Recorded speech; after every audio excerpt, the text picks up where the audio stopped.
This article is titled, Angus King says he voted to confirm this anti-choice Trump nominee because Josh Hawley asked nicely. Bro, stop. On Tuesday, the Republican-controlled Senate narrowly voted to confirm Josh Devine and Christian Stevens to a pair of district court vacancies in Missouri. Devine, a 35-year-old anti-choice activist who once explained that Christians are obligated ethically to impose their beliefs on others. Wow. Obligated ethically to impose their beliefs on others. Yeah, that's the kind of guy you want to be your judge.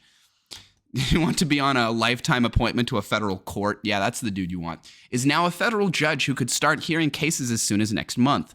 Maine Senator Angus King, an independent who caucuses with the Democrats, decided to vote yes on Devine, the first time that any member of the caucus has voted to confirm one of President Donald Trump's second-term judicial nominees.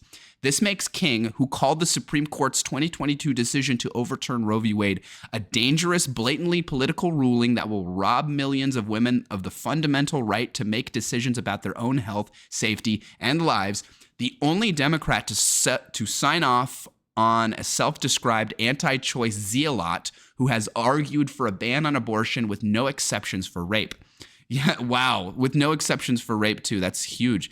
As they did with Stevens, the other 46 members of the Democratic caucus voted no. Courtney Bubble reported that this was no accident. King apparently decided to vote for Devine after speaking with Missouri Republican Senator Josh Hawley, for whom Devine worked as a deputy back when Hawley was Missouri's attorney general.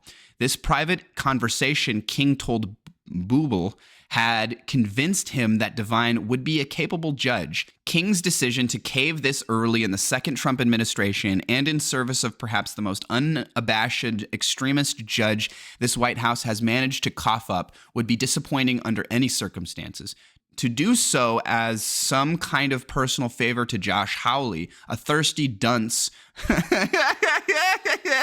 a thirsty dunce who was once defending the January 6 rioters immediately after fleeing in terror from them, is downright embarrassing. That is a hilarious sentence. To do so as some kind of personal favor to Josh Hawley, a thirsty dunce who was defending the January 6 rioters immediately after fleeing in terror from them, is downright embarrassing. That is such a good sentence. Whoever wrote this article is great. If a chat with the wallet inspector is all it takes to persuade Angus King to confirm a Hawley protege whose ideological agenda he ostensibly opposes, I shudder to imagine what else King could be convinced to vote for with a little buttering up.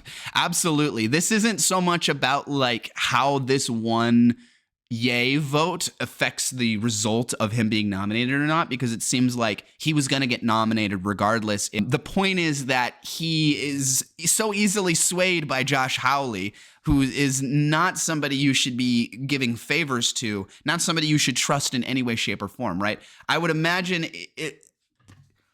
I just can't help but feel like this is like just an old school Democrat. He's 81 years old, right? This is a Democrat who was born and raised in the fucking like 60s, 70s, and 80s style of politics, right? I can't escape the feeling that I wonder if Josh Hawley is a younger guy. He understands the metagame a little bit more. He's full cynicism, full nihilist. And I just wonder if he's just playing Angus, right? He's literally just playing this old guy who just doesn't understand how politics works anymore, who's just antiquated. On Thursday, a day after this article was published, King told Jen Bendery and Igor Bobek of HuffPost that he's made a mistake by voting for Devine. I took Josh Hawley's advice, King said. In retrospect, I think it was a mistake from what I've learned about Mr. Devine since. But sometimes you rely on your colleagues. King added that he was not fully aware of Devine's anti-choice record before voting to confirm him. Why would you consider Josh Hawley one of your colleagues, bro? The other Democrats that vote with you, the people that are ideologically within arm's reach, are your colleagues, not insane lunatics like Josh Hawley, who's just going to use you and game you and metagame you as much as he possibly can. This is just so stupid.